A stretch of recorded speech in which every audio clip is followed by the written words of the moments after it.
Hello, I'm Lory Beth Huffman, the Director of Connectional Ministries for Western North Carolina, and I'm here with Brett Loftus, who's the Executive Director for Crossnore Communities for Children. And I wondered if you would share with us, as someone who's partnering with Mhm. us for the Healthy Centered Church initiative, why this work is important and a little bit of your background as to why you are interested in this. Yeah, thanks, Lory Beth.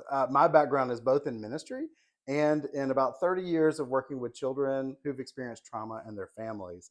So when I think about healing centered church, no matter what kind of adversity people have faced, we want to make sure our churches are a place that they can come to receive a healing community to help them recover for the things they've experienced. I love that, and it's such important work. We have an upcoming opportunity for folks to engage. We are calling it engagement training, Yeah. and I wonder if you could share what will folks experience that participate in that. Yeah, this is for anybody who has a group of folks within their congregation that wants to come together as a team and really learn some of the basics of the science behind trauma and adversity, but also some real specific tools they can implement at their congregation to make it a more healing centered place.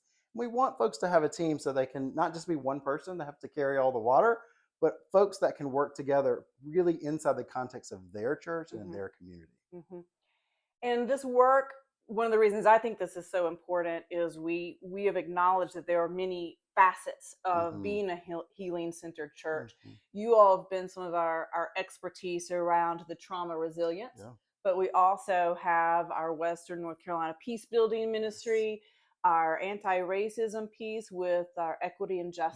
and justice and reconciliation team, and our newly formed inclusion team that's Yes. working on the ally inclusion. And I wonder if you Hmm. could speak to those four facets Yeah. being more holistic. Yeah. So they're really all connected. So folks may have experienced adversity because of their race or ethnicity, maybe historical racism or even everyday racism they experience that has a wear and tear impact on their body.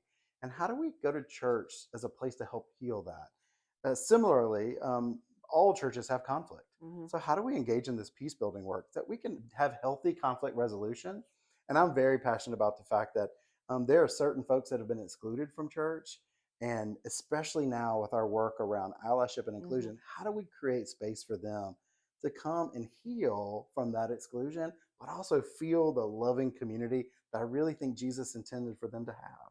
Absolutely. I love the way you put it, that it is the intended sense of community and shalom Mm, and the kingdom of God that yeah. God intended for us. So we hope that you will come and be a part of this. You'll with this video will be links for registration and more information. So join us. Thank you.